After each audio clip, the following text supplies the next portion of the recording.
Welcome to the course Formal Language and Automata Theory. In this lecture, we are going to cover Turing machine and recursive and recursively enumerable languages. That means type 0 acceptor and type 0 language, followed by its closure properties. So as we are aware, type 0 language is called as recursively enumerable language.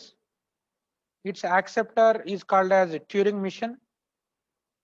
Then first we will discuss about Turing machine, its model, definition, then instantaneous description, then acceptance of strings and languages by Turing machine, then recursively enumerable language and its closure properties. So type 0 language and type 0 acceptor both will be covered in this lecture. So let us come to introduction. So before moving to Turing machine, why we have to move to Turing machine? So devices of increasing computational power. So far, what we discussed about finite automata, which is called as type 3 acceptor. Then we discussed about push down automata, which is called as type 2 acceptor. So while coming to finite automata, this is good for devices with only small amount of memory, with limited memory, relatively simple control. Whereas push down automata, which is a stack based automaton, but both have limitations for even simple tasks, too restrictive. That means many restrictions as general purpose computer. So whenever if you want to compute any problem with our general purpose computer, so many restrictions needs to be faced. So same thing for finite automata and push down automata. Then entering to our current model, Turing machine. So Turing machine is more powerful than either of the previous models what we discussed, that is finite automata and push down automata. Turing machine is essentially a finite automata. Yes, this is not a new, essentially a finite automata, but with an unlimited memory. That is the difference. Whereas finite automata consisting of only limited memory, whereas Turing machine consisting of unlimited memory. So the model operation looks similar to finite automata except the memory. So although in theoretical can do everything. So theoretically we can do everything as a general purpose computer. So same the Turing machine can be done. Suppose if a Turing machine cannot solve any problem even nowadays, that can't be solved even with our real computer also. That is the power of Turing machine. So which is most powerful computational model among all the models in the concept of automata theory. Now Turing machine is a type 0 acceptor as per Chomsky hierarchy. Turing machine accepts type 0 languages. That language is called as recursively enumerable language. Then Turing machine was invented in 1936 by famous mathematician Alan Matheson Turing. So who called the Turing machine as a machine? Here A stands for automatic. So this was invented in 1936 by Alan Matheson Turing, who is a famous British mathematician. So he called the mission as a mission. That means automatic mission. That is the history of the Turing mission. Then, well, before the day of modern computers, before modern computers era, it remains a popular model for what is possible to compute on today's system with Turing mission. Then, due to advances in computing, whatever the advanced systems, those are all still fall under the Turing machine model because of its powerful. So even if they may run faster, they are still subject to the limitations of the Turing machine model. So that is the introduction about Turing machine. Then coming to model of Turing machine. Just now we mentioned Turing machine is essentially is a finite automata, but with unlimited memory. You can recall once this model, which looks like finite automata only. Here, as in finite automata, it has a finite control or CPU here also. Then read or write header in finite automata also we have same thing here also. Then here tape is there. There also input tape is there. But there additionally we have one component output component. But here output component is not included. The reason. So here whatever the tape that we will call it as not a input tape. Simply a Turing tape or infinite tape. The reason this Turing tape or infinite tape will act as both input and output. So here you can store both input and outputs. So once input is scanned, that can be erased, then output is stored. That's why it will act as both input and output. Here, no separate component for output. So the tape is divided into number of cells, each cell consisting of one symbol at a time from the input. Then towards the left end, then towards the right end, the tape contains a special symbol which is called as blank, denoted by capital B. So then here the tape is extended infinitely towards left or towards right by replacing blank symbols. So this is the model or block diagram of Turing machine. Now let us see a little bit explanation about the components of this model. First, Turing tape, also called as infinite tape. The tape consists of cells, same as in finite automata input tape, where each cell holds or contains a symbol from the tape alphabet. Initially, the input consisting of a finite length string of symbols and is placed on the tape to the left of the input. So leftmost cell takes the first input symbol. Then it extends to the right infinitely by placing blanks. Suppose your input consisting of 3 to 4 symbols. After fourth symbol, you can put blank. Like that, it is extended infinitely. So here Turing tape can act as both input and output. Just now I mentioned this point. So here no separate component for output. Then coming to the role of read or write header. That means the movement of read or write header moves in both directions, either left or right, but one cell at a time, but one direction at a time. The read or write header initially positioned at the leftmost cell, holding the input in the tape wherever the leftmost cell is there, where input is stored. So the position will be at that cell. Then the movement of read or write header is in both directions. That is either left or right, but one direction at a time. Then coming to finite control or CPU, this is the heart of the computer. So in one move or transition, the Turing machine will change the state, which may be the same as the current state, then write the tape symbols in the current cell. After reading one symbol, that is replaced by same symbol or different symbol, which may be same as current symbol. Then move the tape head towards either left or right one cell, but only one direction at a time. So a movement in Turing machine will depend on the following three actions. Then coming to formal definition or mathematical definition of Turing machine. Same as push-down automaton. This is also defined as 7 tuple. A Turing machine M is a 7 tuple denoted by Q, sigma, tau, delta, Q naught, B, and F.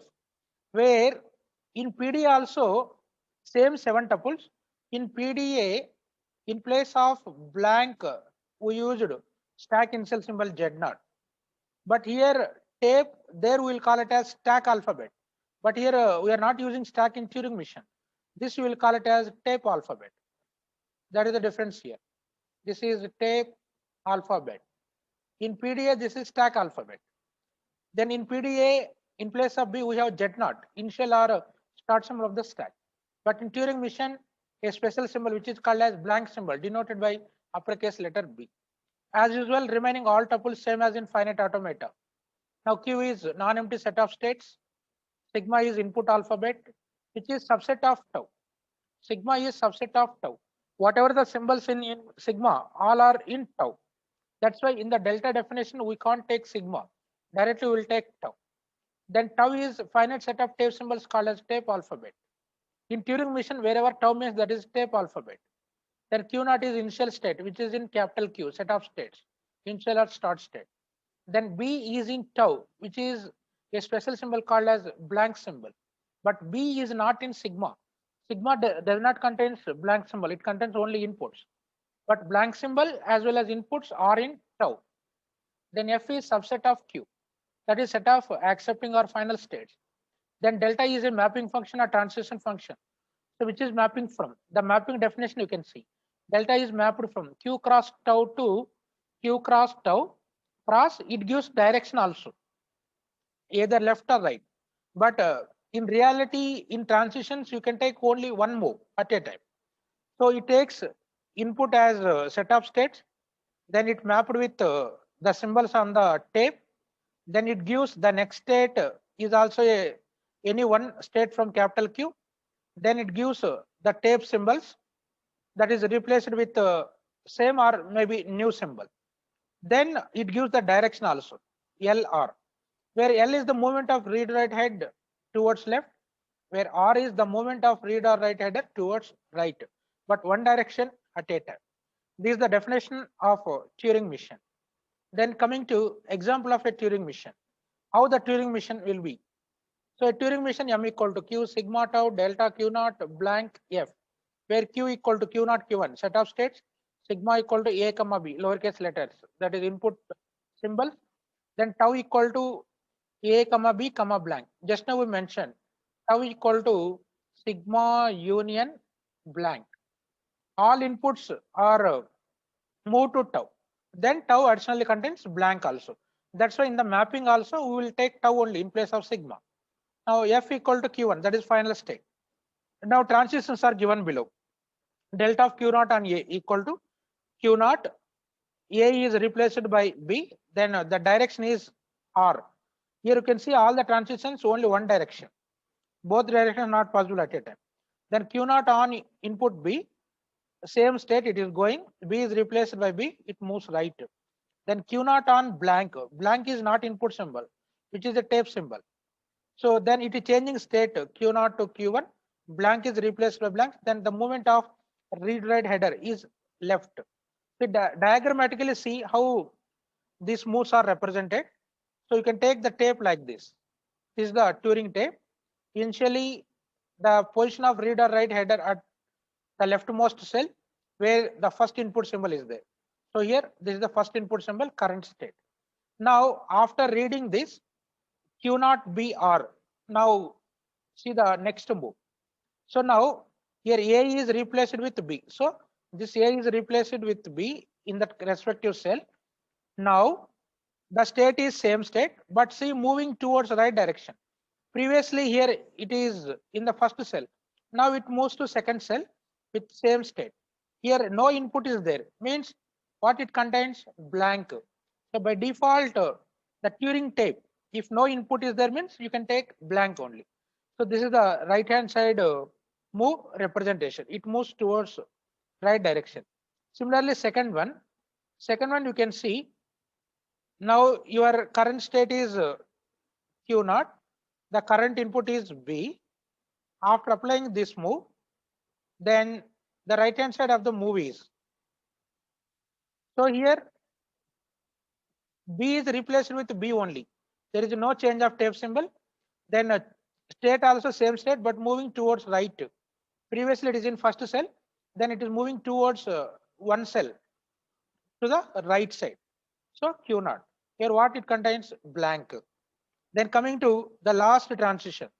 So here your state is Q naught. The tape symbol is blank. So now after reading blank symbol, the next move is, see here blank is replaced with blank. Then it moves towards left. So earlier it is in Q naught, leftmost cell. Then it moves towards left direction. Here the state is Q1. Here nothing is there means left side default you can take blank only.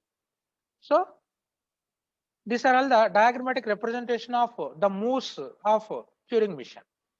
So as usual, same as in finite automata, the Turing machine can be represented diagrammatically using transition table and transition diagram. First, let us see the transition diagram, same as in PDA. So here, every transition labeled with input symbol followed by the replacement symbol. Then comma direction also. But in the PDA, in place of direction, there we mentioned tau closure. But here input and tau. Then tau closure in PDA.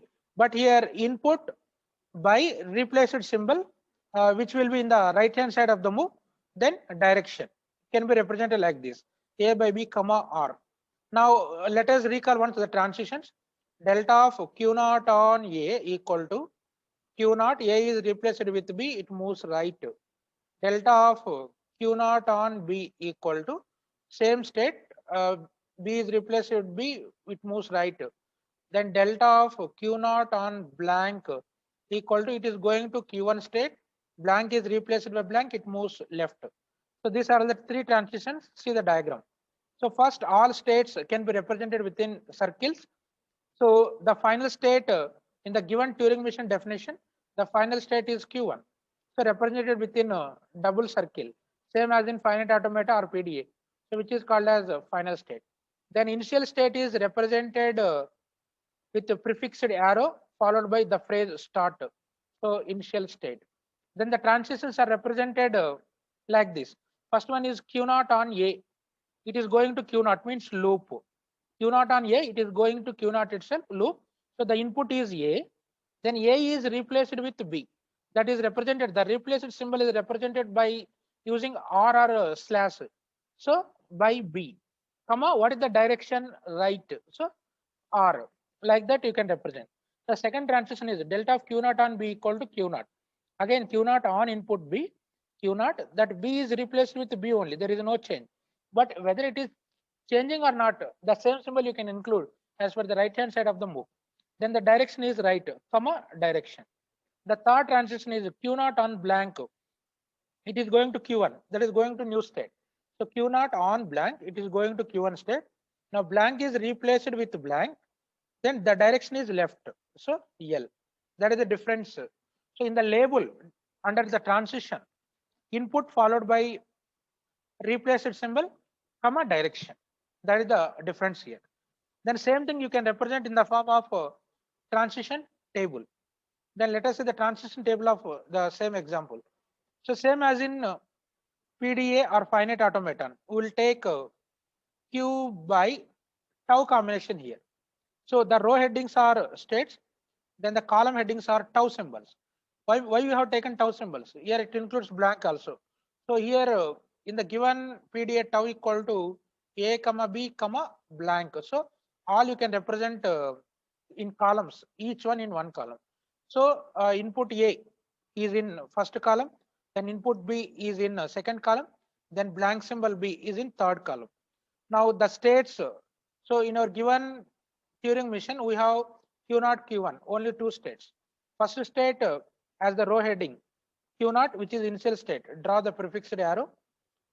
Sometimes may not required also, no problem. Then Q1 is the next state, which is the final state represented within circle. Now write the transitions. That means Q naught on input A. Here simple, in the right hand side, whatever the transition, as it is you can write down here.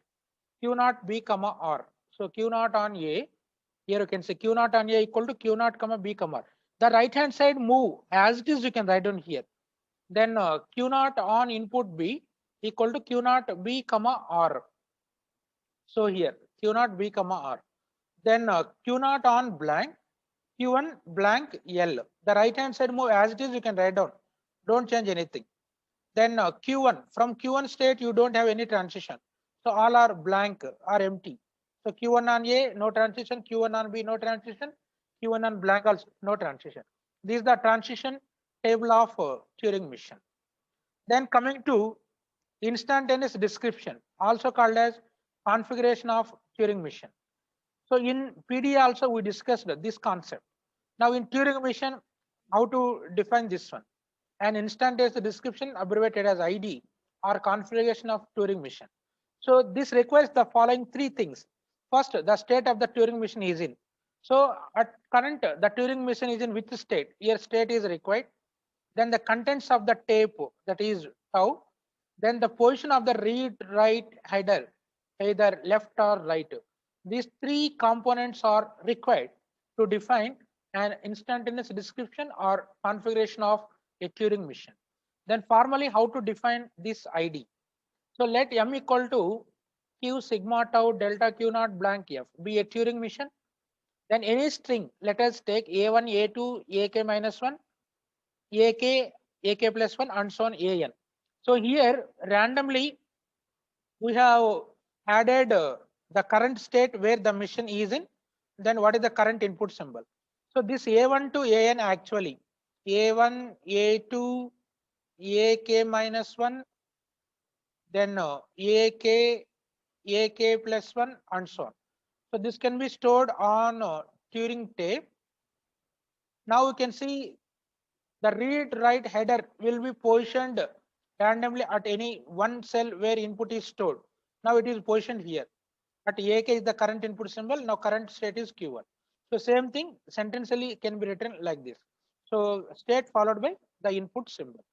So now this is the ID format actually. So now in this ID we have two possibilities. So whenever the read write header moves towards right direction, whenever the read write header moves towards left direction. So these two movements are given below the following two steps. The first one you can see a move a1 and so on q1 ak and so on an. The ID is denoted by the pipe symbol, one move to other move. So now you can see here the right hand side of this ID, what it is getting here you can see. So up to ak minus 1 same. So now here we have B highlighted in red color. Then state is changed to Q2. That means here left hand side of the move AK. So AK is replaced with B. Then it moves direction to right side. That means Q1, now Q1 is changed to Q2. It moves towards right side of AK. Now right side of AK means now AK is replaced with B. Right side of B, the new state Q2. So when this ID is possible means whenever if we have a transition like this, delta of Q1 AK, that is Q1 is the current state, then AK is the current input symbol. Then this AK is replaced with B, then the state is changing to Q2, then it is moving towards right direction. So this is the transition. Whenever this transition is exists, then only this ID is possible. Similarly, to move left direction, the second step you can see a1, a2 and so on ak minus 1, q1, ak, left hand side is same, right hand side you can see. So now here the state is moved towards left to the cell ak minus 1. So before ak minus 1, q2 is placed. Now this ak is replaced with b. So now here before actually after b a state is placed means it moves right, but before b it placed state means so the direction is left hand side. Now here you can see when this is possible. So whenever q1 ak equal to q2 bl, the direction is left then only. So previously wherever the state is there, so before one cell to the left hand side, the state is moved. So before actually ak minus 1, after q1 is there. Then moving left hand side of ak minus means this place before ak minus 1. So like that the movement of read write header will be in left direction as well as right direction, but one at a time. So this is the ID, the two ways moving towards right, moving towards left. So using this concept, so we will define the acceptance concept.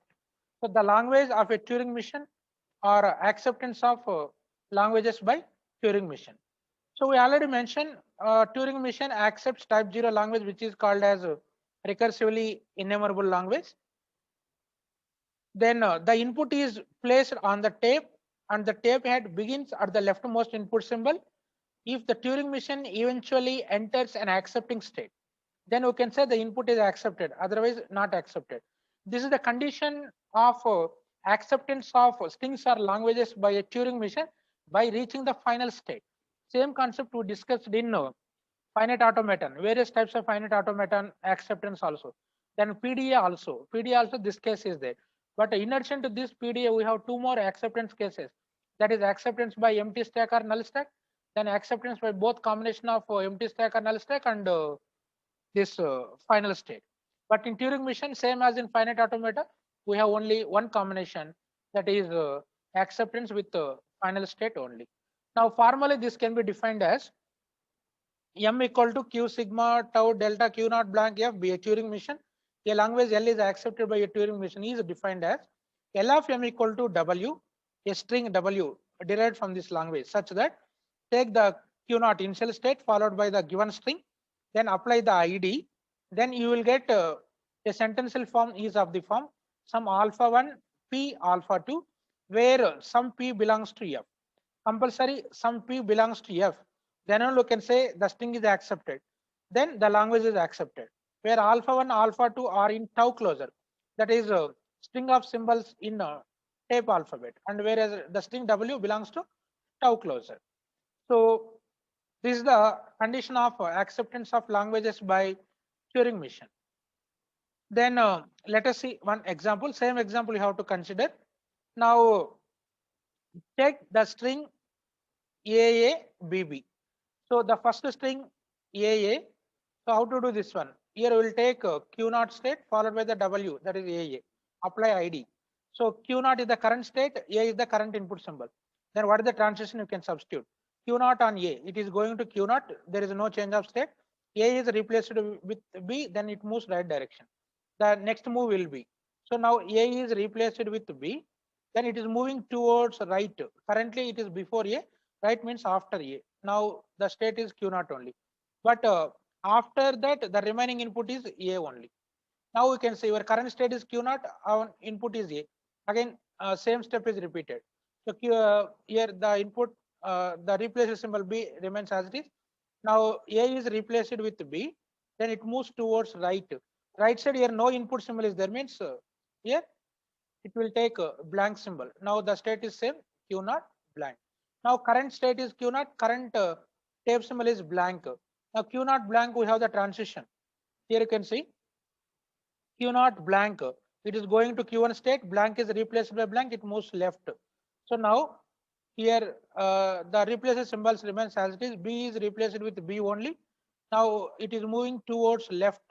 So before B is there, before B it moves. Now the state is Q1.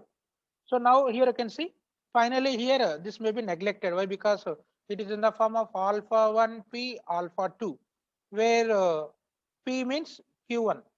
Q1 belongs to a final state. In the given automaton F equal to Q1. Therefore, the string is accepted. Similarly, take the second string Q naught BB. Then apply the ID. Current state is Q naught, current tape symbol is B.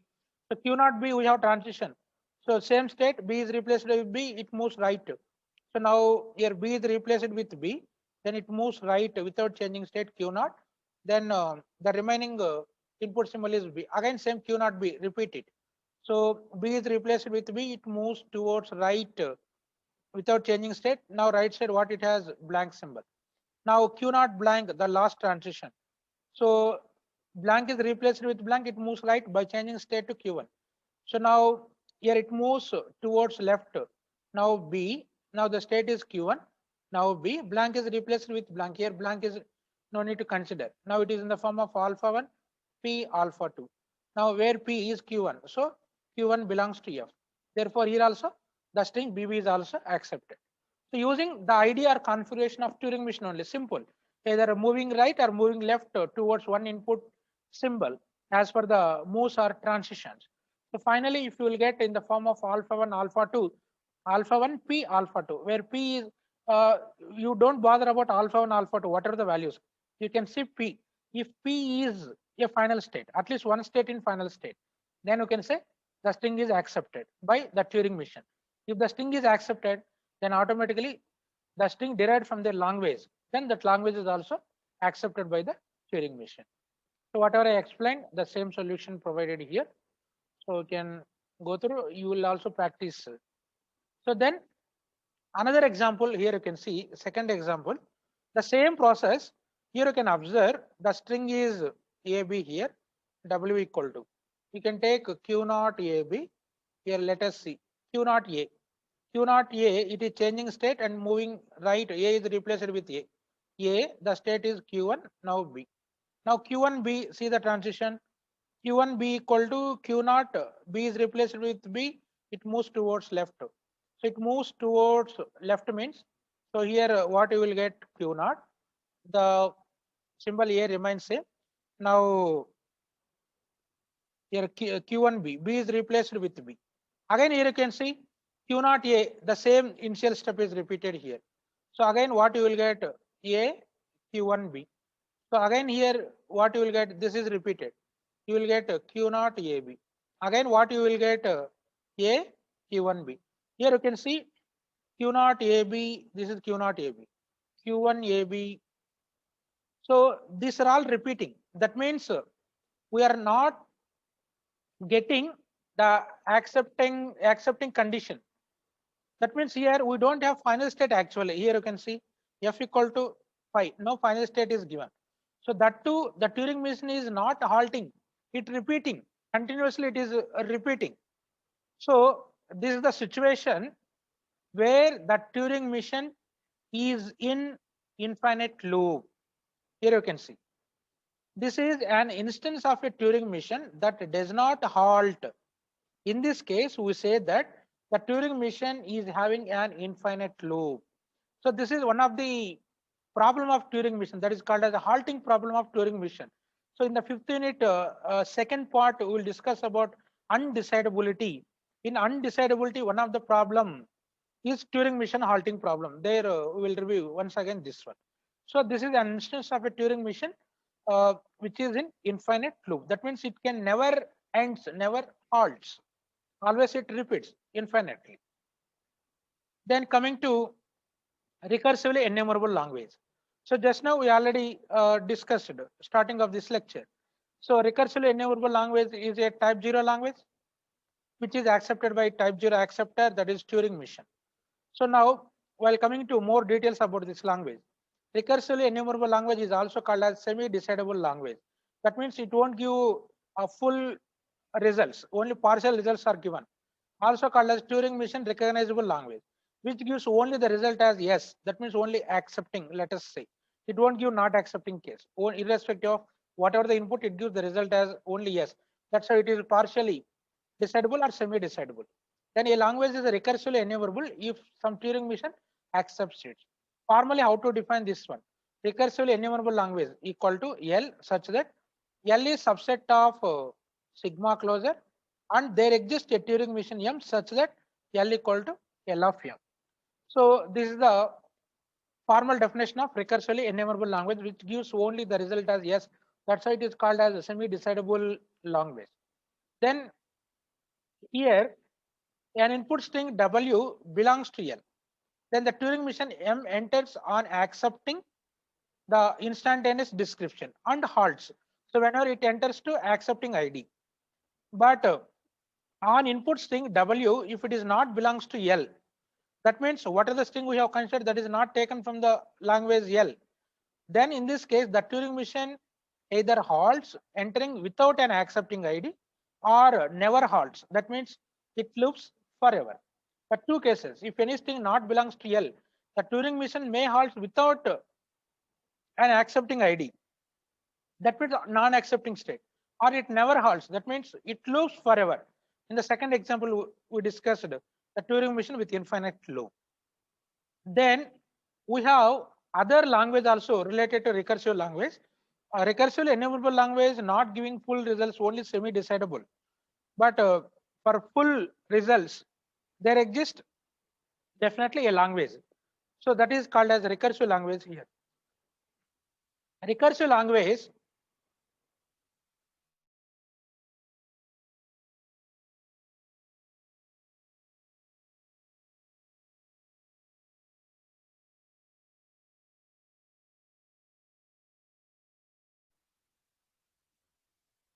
Recursive language, also called as decidable language, means which gives the both results yes and no, accept and reject or not accept.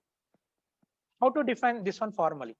A language L is recursive means here also there exists some Turing machine which halts on every input. That is W belongs to sigma closure. Then L equal to L of M, the language which is accepted by the Turing machine. So this is very important. Halts on every input, whereas recursively enumerable may or may not halt. Then formally this can be defined as the class of recursive languages is defined as L such that L is subset of sigma closure and there exists a Turing machine M such that M halts for all input strings, whatever the string given for all the symbols in the input string. Then L equal to L of M. That is the difference. So then by considering both languages, recursive language and recursively enumerable language, here we have some closure properties which are a combination of recursive and recursively enumerable, then some separately also. All these properties can be denoted as theorem statements. Theorem 1 or property 1. The complement of a recursive language is recursive language. That means recursive languages are closed under complementation. Suppose L is recursive language, then L dash is also recursive language. So diagrammatically, this can be represented as, so let us take a language L and its acceptor M, Turing machine. Then any string from L, that is W, then the machine M, Turing machine, takes input as W, then it produces the result as the two possibilities. So whatever the output of M of L, then the complement of L dash is reverse. So here the output is Y of L, then L dash, the corresponding output is no. Here S becomes no, the complement. Then if the output is no of L, then L dash output is no becomes yes. So here you can see, here Y stands for yes, N stands for no. Here you can see both results. Both results are given. That's why. So this is recursive language, not recursively enumerable. Recursive language. So recursive language gives both results, that is yes and no. So if the result is irrespective of whatever the input, if the result is only yes, then that is recursively enumerable. So the first theorem is related to recursive language. Recursive languages are closed under complementation. Then coming to theorem 2 or second closure property. So this is also related to recursive language. The union of two recursive languages is recursive. That means recursive languages are closed under union. Suppose L1 is one recursive language, then L2 is also another recursive language, then L1 union L2 is also recursive language. That means recursive languages are closed under union. So diagrammatically this can be represented. So whenever if you want to prove, this diagram is essential. So your two languages L1, its corresponding Turing machine is M1, then L2, its corresponding machine is M2. Then let us take one string W. First let us take this as the M1 input.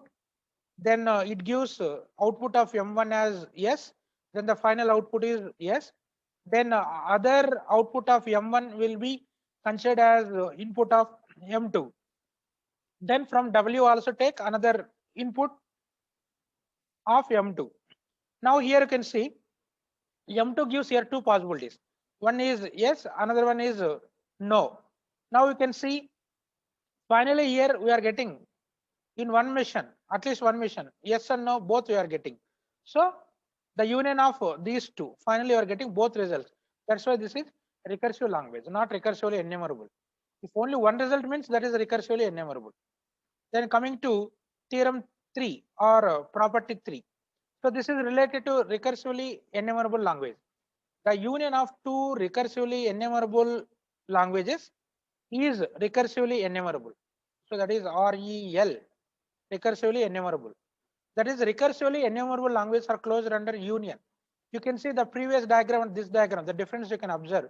Here we have considered M1 is Turing Machine 1, M2 is Turing Machine 2. Union of these two gives the result as only yes. So yes only. That's why that means this is recursively enumerable language. Suppose if we have no also, then that is recursive language. So this is the union of two recursively enumerable languages. So is union. That means recursively enumerable languages are closed under union. Then coming to theorem 4 or property 4. So this is related to combination of a language and its complement with respect to recursively enumerable languages. If a language L and its complement L dash are both recursively enumerable languages, then same both are also recursive languages. See, both combinations are there. Suppose L is a language, then L dash is complement. If both are recursively enumerable, then L comma L dash are also recursive language. So both satisfies. That means both are closed under complementation. So diagrammatically this can be represented as. So a language L, its acceptor is M, its complement is L dash, its acceptor is M dash. Let us take a common string W. Then you can take the combination of both M and M dash same input. Then it gives the result as. So here first mission it gives M. Then the complement M dash mission gives no. So here both conditions are satisfied here. That's why recursive and recursively enumerable languages are closed under complementation also. Okay, now come to summary what we discussed in this lecture. Here first we discussed about history and introduction and importance of Turing machine, then formal or mathematical definition of Turing machine, then instantaneous description or configuration of Turing machine, then the language of a Turing machine, that is acceptance of language by a Turing machine using the ID or configuration. Then we demonstrated two example problems. Then closure properties of both combination of recursive and recursively enumerable languages are demonstrated. Okay, now I stop here. Next class we will come up with other new topics.